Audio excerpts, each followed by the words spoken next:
ইতিহাস সর্বোচ্চ প্রবাসী আয় অর্জনের আভাস চলতি অর্থবছরে। মার্চে রেকর্ড $3.29 বিলিয়ন রেমিটেন্স আসার পর এপ্রিলে রেমিটেন্স এসেছে $2.61 বিলিয়ন। রেমিটেন্সের জোয়ারে বেড়েছে রিজার্ভও। 10 মাসে বিগত অর্থবছরের সর্বোচ্চ $26.71 বিলিয়ন গ্রস রিজার্ভ অতিক্রম করেছে। এদিকে সারা দেশে সর্বোচ্চ সংখ্যক জমিতে এবার চাষ হচ্ছে আম। উৎপাদনের লক্ষ্যমাত্রা পূরণ হলে এটি হবে দেশের ইতিহাসে সর্বোচ্চ আম উৎপাদন। জানাবো ঈদ ঘিরে মশলার বাজার পরিস্থিতি, আলোচনা করব দেশের শেয়ার বাজার বিনিয়োগ লেনদেন নিয়েও, সঙ্গে বন্দর ও হাটের খবর থাকছে। সপ্তাহর শুরুর বৌনি আয়োজনে আপনাদের সাথে আছি আমি তানজিম শাফিন। বলছিলাম মার্চে রেকর্ড $3.29 বিলিয়ন রেমিটেন্স আসার পর এপ্রিলেও রেমিটেন্স এসেছে $2.5 বিলিয়ন বেশি। বিগত 20-21 অর্থ বছরে সর্বোচ্চ রেমিটেন্স এসেছিল $24.77 বিলিয়ন রেকর্ড।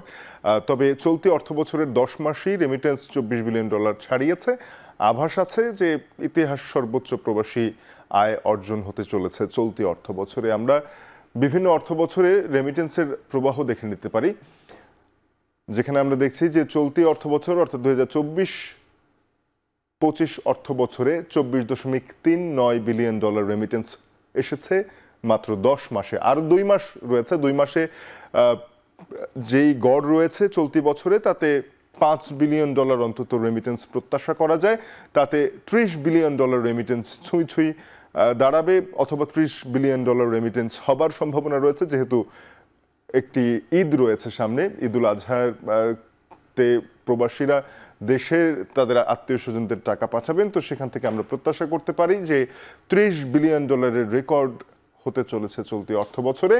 2023-24 অর্থ বছরে রেমিটেন্স ছিল $23.91 বিলিয়ন, বা প্রায় $24 বিলিয়ন কাছাকাছি, যা ইতিমধ্যে অতিক্রম হয়ে গেছে। 2022-23 অর্থ বছরে ছিল $21.61 বিলিয়ন। 2020-21 অর্থ বছরে আমরা দেখছি যে সর্বোচ্চ রেমিটেন্স রেকর্ড বাংলাদেশে $24.77 বিলিয়ন। সে সময় করোনা মহামারী পরেও আসলে প্রবাসী আয়ের যেই প্রবাহ সেটি বেড়ে চলেছিল। 2019-20 অর্থ বছরে $18 বিলিয়ন। এর আগে বাংলাদেশ রেমিটেন্স ক্রমেই বেড়েছে। 2015-16 থেকে যদি আমরা সেই চিত্রটিও দেখে নিতে পারি। বলছিলাম যে রেমিটেন্সের প্রবাহ, এই রেমিটেন্সের প্রবাহের উপরে ভর করে বৈদেশিক মুদ্রার রিজার্ভ বেড়ে চলেছে।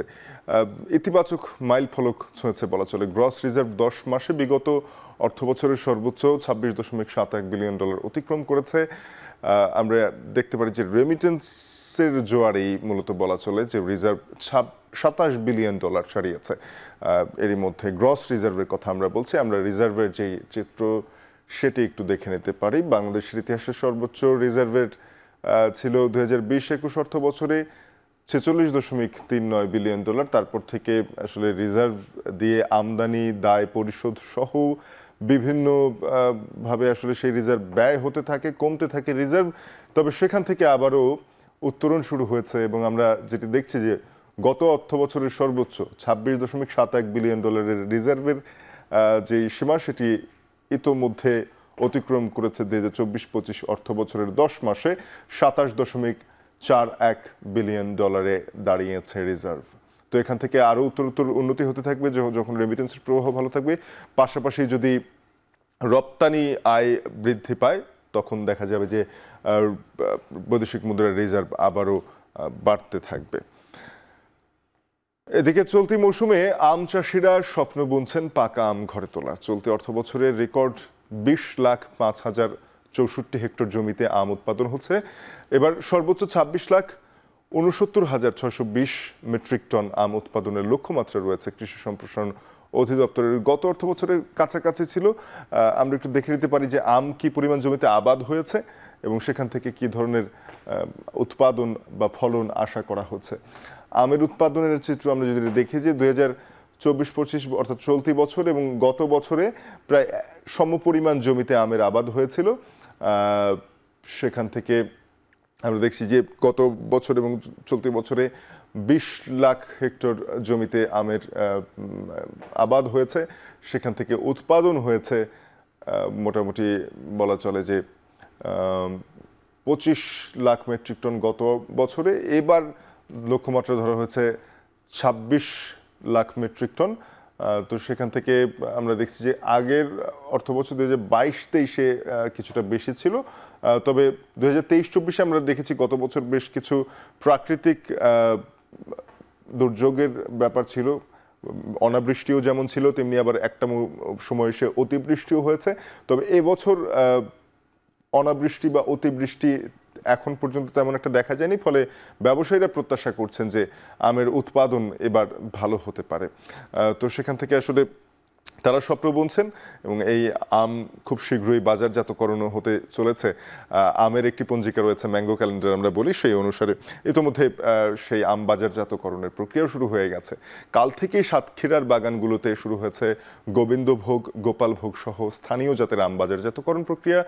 এরই মধ্যে দেশের বিভিন্ন স্থান থেকে বাগানগুলোতে ভিড় করেছেন পাইকাররা। এই বিষয়ে বিস্তারিত জানাতে সাতক্ষীরা থেকে আমাদের সঙ্গে যুক্ত হচ্ছেন সহকর্মী আহসান রাজীব।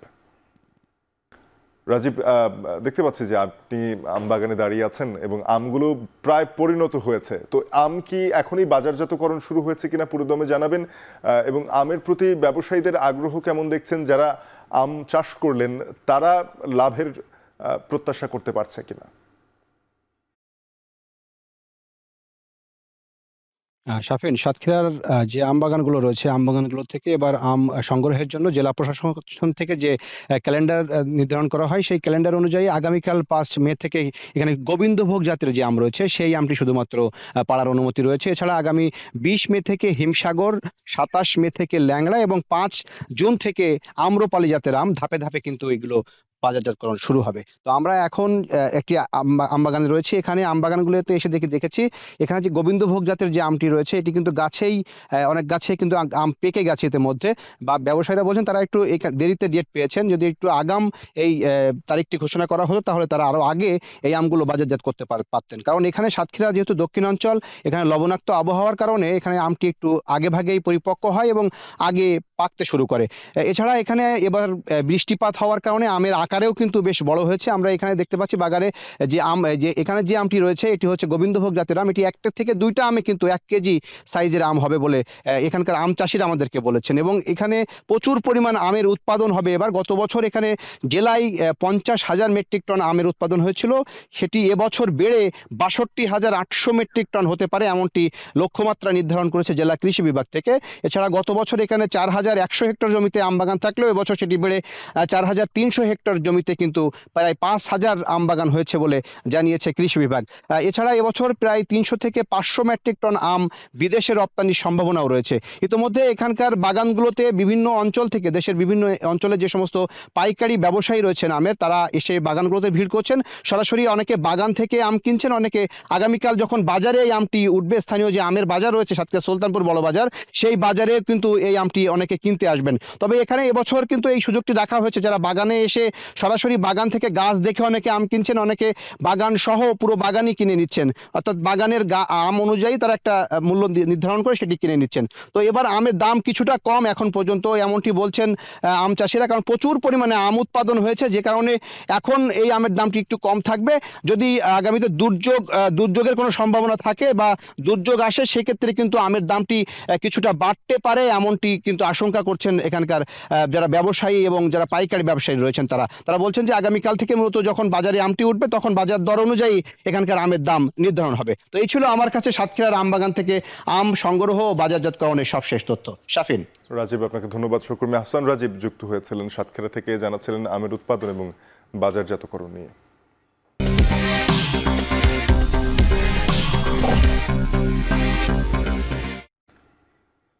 চলতি সপ্তাহের শুরুর দিন দেশের প্রধান পুঁজিবাজার ঢাকা স্টক এক্সচেঞ্জের ওয়েবসাইট থেকে দেখে নেব সবশেষ অবস্থা। পুঁজিবাজারের লেনদেন গত 3 সপ্তাহ যাবৎ কিছুটা নেতিবাচকতার মধ্য দিয়ে গেছে। তো সার্বিক সূচক নেমে এসেছে 5,000 পয়েন্টের নিচে। তবে আজকে সপ্তাহের শুরুর দিনে লেনদেনে ইতিবাচকতা দেখা যাচ্ছে, বেশিরভাগ প্রতিষ্ঠানের শেয়ার দরও বেড়েছে। এখনো পর্যন্ত সার্বিক সূচক DSEX বেড়েছে 15.91 পয়েন্ট, দাঁড়িয়েছে 4,933.82 পয়েন্টে। পাশাপাশি ডিএসসির সরিয়া সূচক এবং ভালো ভিত্তির প্রতিষ্ঠান নিয়ে DS30 সূচকগুলোও বেড়েছে। সরিয়া সূচক বেড়েছে এখনো পর্যন্ত 2.5 পয়েন্টের মতো, দাঁড়িয়েছে 1096.78 পয়েন্টে। এছাড়া DS30 সূচকটি বেড়েছে 3.11 পয়েন্ট, দাঁড়িয়েছে 1826 পয়েন্টে। এরই মধ্যে লেনদেন হয়েছে 268,58,00,000 টাকার লেনদেন। টাকার অঙ্কে খুব একটা বাড়েনি, তবে বেশিরভাগ প্রতিষ্ঠানের শেয়ার দর বেড়েছে। শেয়ার দর বেড়েছে 234টি প্রতিষ্ঠানের, শেয়ার দর কমেছে 61টি প্রতিষ্ঠানের এবং অপরিবর্তিত আছে 60টি প্রতিষ্ঠানের শেয়ার দর। সকাল 10টায় লেনদেন শুরুর পরপরই ইতিবাচকতা দেখা যায়। এরপর বেলা 11টা থেকে 12:30 অবধি কিছুটা নেতিবাচকতার মধ্য দিয়ে লেনদেন চলে বা সূচক কিছুটা পড়তে থাকে। তো সেখান থেকে আবারও ঘুরে দাঁড়ায় সূচক। এখনো পর্যন্ত দেখা যাচ্ছে যে প্রায় 16 পয়েন্ট বেড়েছে সার্বিক সূচক DSEX। চলতি সপ্তাহে বেশ কিছু প্রতিষ্ঠানের পর্ষদ সভা রয়েছে পুঁজিবাজারে, দেখে নেব সেই তথ্য।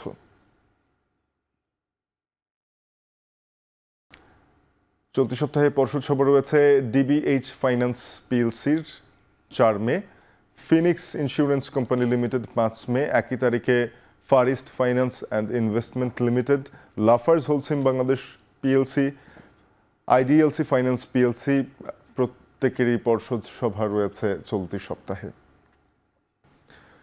ভারতের সাথে কূটনৈতিক সম্পর্কের টানাপোড়েনের মাঝেও আখাউড়া স্থলবন্দরে বেড়েছে রপ্তানি আয়, তবে এখনো অনিয়মিত পণ্য আমদানি।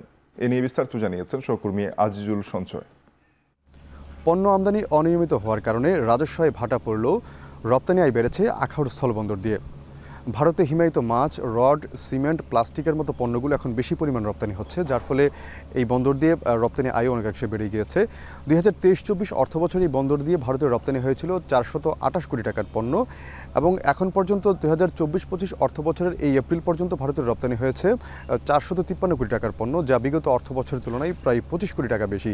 এবং এখানকার যারা ব্যবসায়ী আছেন তারা বলছেন যে আরও যেহেতু 2 মাস বাকি আছে এই অর্থবছরটি শেষ হওয়ার, সেক্ষেত্রে বলা যেতে পারে সব মিলিয়ে অন্তত 100 কোটি টাকার পণ্য এবার বেশি রপ্তানি হবে বলে তারা আশা প্রকাশ করছেন। তবে তারা চাচ্ছেন যে এখন যেহেতু শুধুমাত্র এই হিমায়িত মাছ, প্লাস্টিক, রড, সিমেন্টের মতো যেসব নিয়মিত পণ্যগুলো আছে সেগুলোই রপ্তানি হচ্ছে, তার বাইরে নতুন নতুন কিছু পণ্য যেন তারা রপ্তানি করতে পারেন সেই সুযোগটি তারা তৈরির চেষ্টা করছেন।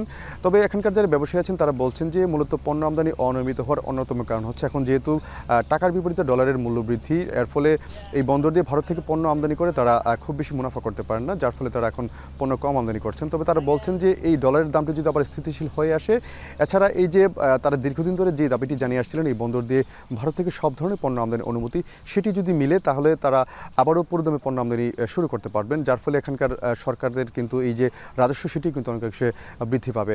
একটু জেনে রাখি, এই বন্দর দিয়ে 2023-24 অর্থ বছরে সরকার রাজস্ব পেয়েছিল প্রায় 6.25 কোটি টাকার মতো, এবং এখন পর্যন্ত এই এপ্রিল পর্যন্ত সেটি দাঁড়িয়েছে 2,71,00,000 টাকার মতো, যার ফলে বলা যেতে পারে প্রায় অর্ধেকের মতো কিন্তু রাজস্ব আয় কমে গেছে বিগত অর্থ বছরের তুলনায়। তো আমার কাছে এই ছিল আখাউড়া স্থল বন্দর থেকে এখানকার পণ্য আমদানি রপ্তানি সংক্রান্ত সবশেষ তথ্য।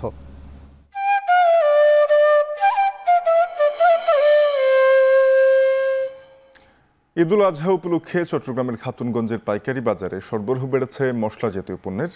দাম স্থিতিশীল থাকলেও বিক্রি কম বলছেন ব্যবসায়ীরা। এ নিয়ে বিস্তারিত জানিয়েছেন কাজী মাহফুজ। বছরের অন্যান্য সময়ের চাইতে কোরবানির ঈদেই মশলা জাতীয় পণ্যের চাহিদা থাকে সবচেয়ে বেশি, আর এই চাহিদাকে মাথায় রেখে এখানকার ব্যবসায়ীরা 2-3 মাস আগে থেকেই চাহিদা অনুযায়ী মশলা আমদানি করে থাকেন। এবারও কিন্তু সেই চিত্র আমরা দেখতে পাচ্ছি। 2 মাস আগে থেকেই খাতুনগঞ্জের বাজারে মশলা জাতীয় পণ্য, বিশেষ করে এলাচ, দারচিনি, লবঙ্গ, জিরা সহ অন্যান্য যে পণ্যগুলো আছে সেগুলো সরবরাহ বাড়িয়েছে। এখানে যারা ব্যবসায়ী আছেন তারা বলছেন যে স্বাভাবিক সময়ের চাইতে গত 1 মাস ধরে বেচা বিক্রি প্রায় 20% পর্যন্ত কমে এসেছে। দামের ক্ষেত্রে আমরা দেখতে পাচ্ছি আজকের বাজারে এলাচ বিক্রি হচ্ছে মানভেদে 4,000 থেকে 4,500 টাকা। এছাড়া দারচিনি বিক্রি হচ্ছে 460 থেকে 480 টাকায়। অন্যান্য যে মশলাগুলো আছে সেগুলোর দামও অনেকটা স্থিতিশীল রয়েছে। তবে এখানে যারা ব্যবসায়ী আছেন তারা বলছেন হয়তো সামনে কোরবানির ঈদ, এই কোরবানির ঈদে মশলার চাহিদাটা বাড়বে এবং সেই ক্ষেত্রে বেচা বিক্রিও বাড়বে, যদিও এখনও পর্যন্ত বেচা বিক্রি অনেকটাই কম, এমনটাই কিন্তু দাবি করছেন। দেশীয় পেঁয়াজ মান অনুযায়ী বিক্রি হচ্ছে 45 থেকে 52 টাকা কেজি ধরে। চায়না রসুন বিক্রি হচ্ছে 150 থেকে 170 টাকায়, আর চায়না আদা বিক্রি হচ্ছে 105 থেকে 110 টাকায়। তো সব কিছু মিলিয়ে বলা যায় যে আসলে এই খাতুনগঞ্জের বাজারে আসন্ন কোরবানির ঈদকে কেন্দ্র করে দামও অনেকটা স্থিতিশীল রয়েছে, তবে বেচা বিক্রি অনেকটাই কম বলছেন এখানকার ব্যবসায়ীরা। এদিকে কিশোরগঞ্জের সবচাইতে বড় পাইকারি ধানের মোকাম চামটা বন্দরে চলছে জমজমাট ধান বেচাকেনা। প্রতিদিন বিক্রি হচ্ছে প্রায় 4,000 টন ধান। আরো জানাতে যুক্ত হয়েছেন সহকর্মী মশিউর কায়েস। কায়েস, জানাবেন যে মোকাম থেকে কৃষক ভালো দাম পাচ্ছে কিনা ধানের, কি পরিমাণ ধান বিক্রি হয় চামটা মোকাম থেকে জানাবেন। শাফিন, কৃষকের দামের ব্যাপারটা যদি প্রথমেই বলি যে এখানে একটা অভিযোগ রয়েছে। সকাল থেকে আমি এখানে আছি যে একেবারে মানে সকাল থেকে কিন্তু কৃষকরা আমরা দেখেছি বিভিন্ন নৌকা বোঝাই করে এবং ট্রাক বোঝাই করে এখানে ফেরি রয়েছে, তার মাধ্যমে কিন্তু এই মোকামে আসলে ধান পৌঁছে দিচ্ছে। কিন্তু তাদের যে অভিযোগটা তারা হচ্ছে যে তাদের যে আসলে চাষাবাদ করতে গিয়ে আসলে ধান উৎপাদনের ক্ষেত্রে যে খরচটা হয় সেই খরচটা কিন্তু আসলে কাঁচা ধানের ক্ষেত্রে যখন তারা বিক্রি করে সেটাতে কিন্তু তারা পোষাতে পারছেন না। তারা যে বিষয়টি বলছে যে এখানটায় আসলে 800 থেকে ধানের প্রকারভেদে 900 পর্যন্ত সর্বোচ্চ ধান কিন্তু আসলে পাইকারদের কাছে বিক্রি করতে পারছে সরাসরি কৃষকরা, যেটি যদি কিছুটা সময় পরে তারা বিক্রি করতে পারতো, অর্থাৎ শুকিয়ে যদি সেটি বিক্রি করা যেত, সেক্ষেত্রে কিন্তু তারা ধানের আসলে ভালো দাম পেত। তারপরেও আসলে কৃষক এবার কিন্তু বেশ উৎফুল্ল। তারা যে বিষয়টি বলছে যে এবছর কিন্তু তাদের ফলন হয়েছে বেশ ভালো। ফলনের কারণে কিন্তু আসলে তাদের যে ধানের পরিমাণ আছে তারা কিন্তু এই মোকামে নিয়ে আসলে ভিড় করছে। এবং আরেকটি বিষয়, তারা হচ্ছে যে খুব দ্রুত কিন্তু তারা আসলে এখান থেকে ধান বিক্রি করতে পারছে। আর এখানে যে প্রায় 4,000 টন ধান প্রতিদিন বিক্রি হয়, যার কিন্তু আসলে এখানকার যে তাদের সঙ্গে কথা হয়েছে, বাইকারদের সঙ্গে কথা হয়েছে, তারাও যে বলছে যে এখান থেকে কিন্তু জেলার চাহিদা মিটিয়ে দেশের বিভিন্ন প্রান্তে কিন্তু আসলে এখান থেকে আসলে কিন্তু ধান প্রেরণ করা হয়, যেটি কিন্তু দেশীয় চাহিদাতেও কিন্তু বড় অবদান রাখছে। প্রতিদিন যে ধান এখান থেকে বিক্রি হয় সেই ধান কিন্তু আসলে একেবারেই হাওর যে অঞ্চলটি রয়েছে সেই হাওর অঞ্চলের যে একেবারে প্রবেশদ্বার চামটা বন্দরটি রয়েছে, সেই চামটা বন্দর হাওরের প্রবেশদ্বার থাকায় হাওরের সকল ধান কিন্তু আসলে এই বন্দরে আসছে। তো কিশোরগঞ্জ থেকে আমার কাছে ছিল এই চামটা বন্দর থেকে সর্বশেষ তথ্য। মশিউর, আপনাকে ধন্যবাদ। মশিউর কায়েস যুক্ত হয়েছিলেন কিশোরগঞ্জ থেকে, জানাচ্ছিলেন দাম ভালো না পেলেও উৎপাদন ভালো হয় এই যাত্রায় বেঁচে গেল কৃষক। ধান বিক্রি হচ্ছে কিশোরগঞ্জের চামটা বন্দর থেকে, জানাচ্ছিলেন।